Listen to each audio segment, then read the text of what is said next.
Good morning, students. Now here we also discuss about the accounting entries in the books of vendor company as well as the purchasing company. Now here the accounting entries in the books of vendor company. That means there is no regarding recording of transaction in the books of account, whether in case of the amalgamation, absorption or external reconstruction. In each case there are two parties are also involved. म्हणजे ह्या अकाउंटिंगमध्ये अमलगमेशनच्या प्रोसेसमध्ये दोन parties involve असतात, एक vendor company और the purchasing company. मग इथं the following are the entries. First of all we are also known about the meaning of the vendor company. We are also studied. म्हणजे ज्या दोन कंपन्या अमलगमेटेड होणार आहेत, म्हणजे त्यांचा बिझनेस काय होणार आहे, बंद होणार असेल, मग त्या कंपन्यांना वेंडर कंपनी असं म्हटलं जातं.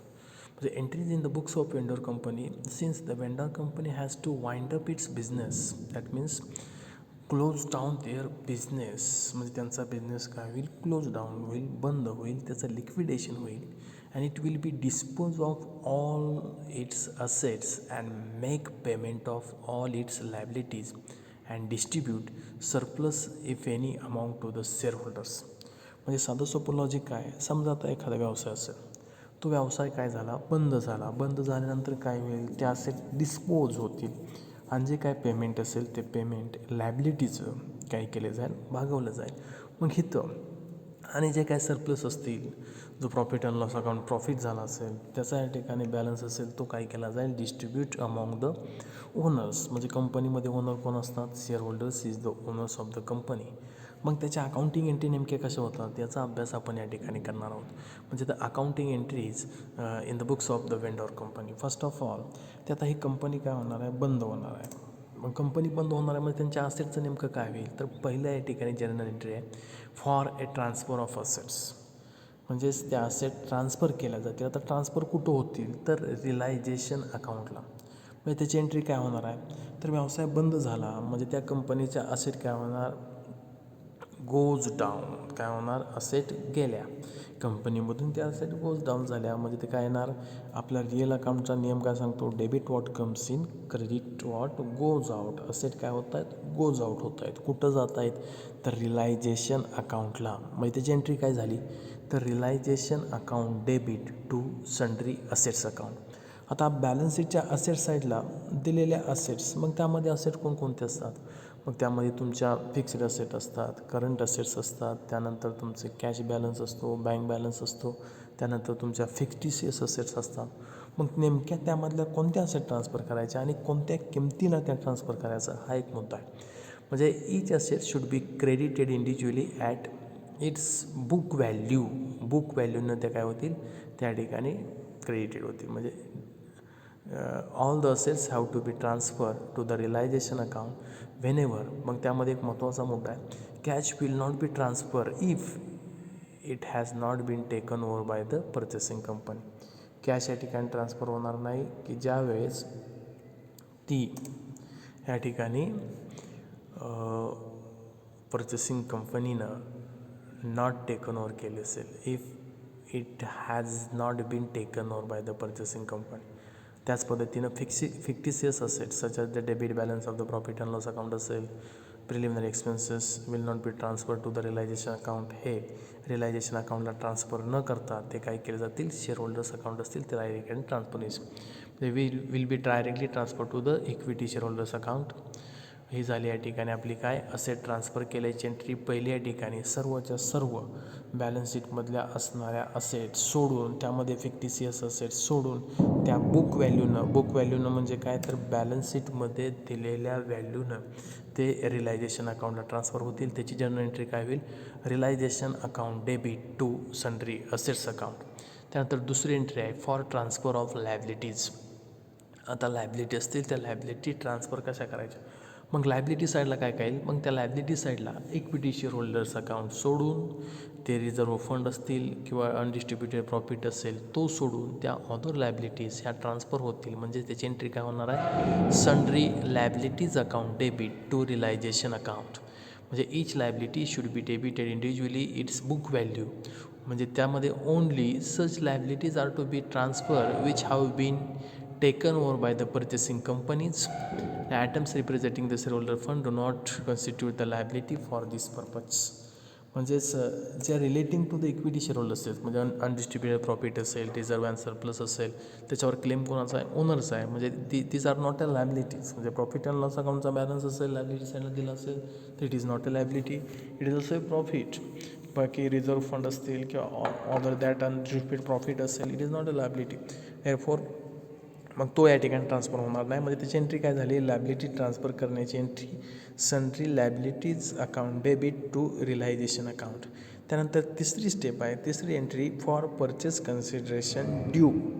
काय होणार आहे? परचेस कन्सिडरेशन ड्यू दिल्याची एंट्री, ड्यूची एंट्री, ड्यूची म्हणजे एंट्री काय होणार आहे? Purchasing company account debit, purchasing company account debit to realisation account.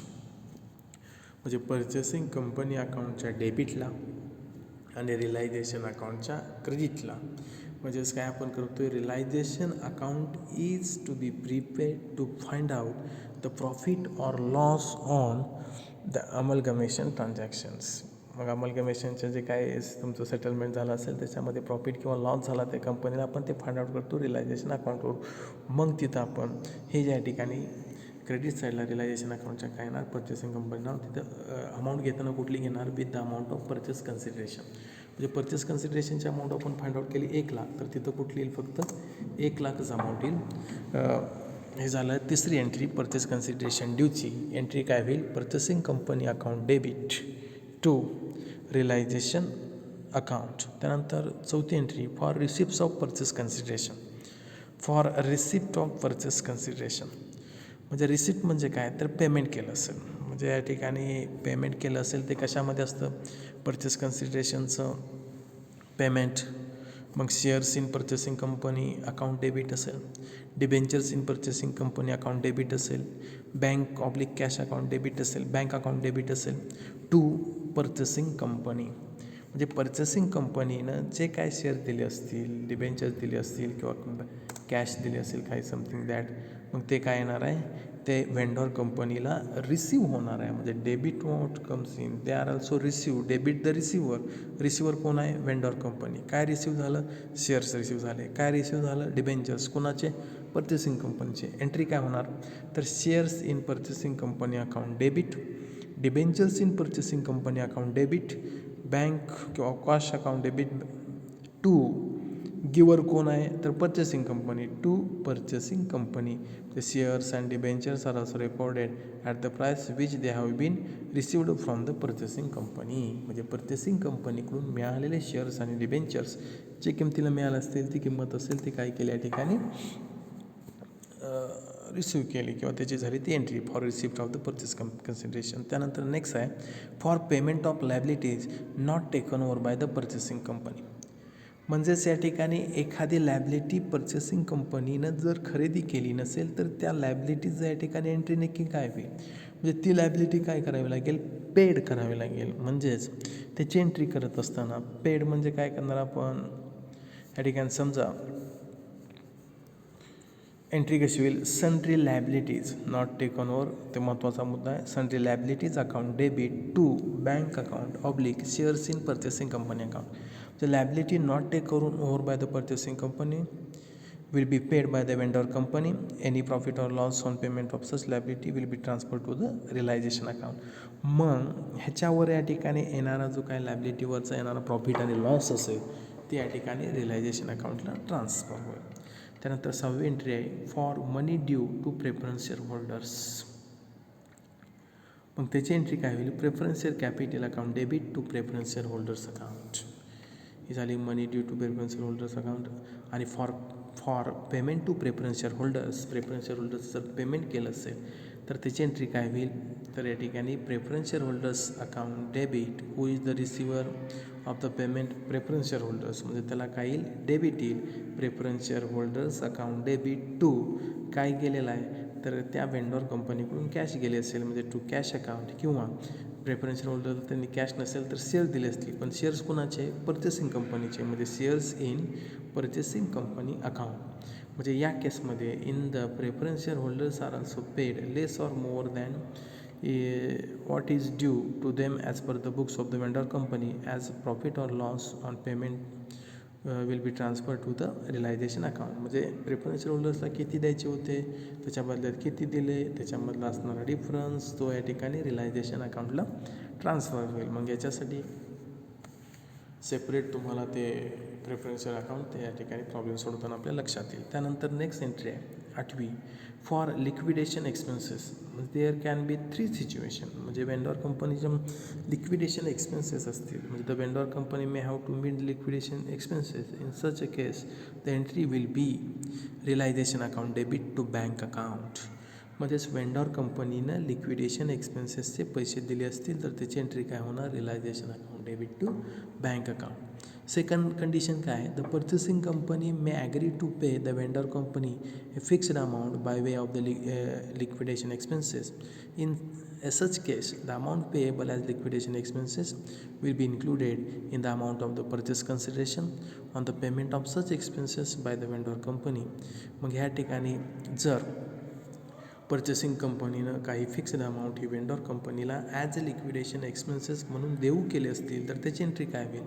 तर त्याचे अल्टरनेटिव्हली म्हणजे will be passed in the books of the vendor company. तर या ठिकाणी वेंडॉर कंपनीला या ठिकाणी जी काही पहिली एंट्री असेल त्या पद्धतीने ती पास होईल. Alternatively this liability may be also transfer to the realisation account and paid through the account. This method is not is popular. आणि दुसरं आहे या ठिकाणी purchasing company may agree to reimburse the vendor company to the extra of liquidated expenses incurred by it. In such case the following entry will be passed. म्हणजे on the payment of the liquidation expenses purchasing company account debit to bank account. त्यानंतर on reimbursement for the purchasing company bank account debit to purchasing company account. म्हणजे alternatively B and C no entry may be passed in the books of vendor company, however it is not admissible. म्हणजे इथं या ठिकाणी generally ह्या 2 entry या ठिकाणी नाही, फक्त पहिली entry realisation account debit to bank account हे आपल्याला पाहावयास मिळते. त्यानंतर 9th एंट्री आहे for transfer of profit on realisation. जे रिलायझेशन अकाउंटचा आलेला प्रॉफिट हा ट्रान्सफर कुठं होईल? साधं सोपं लॉजिक आहे.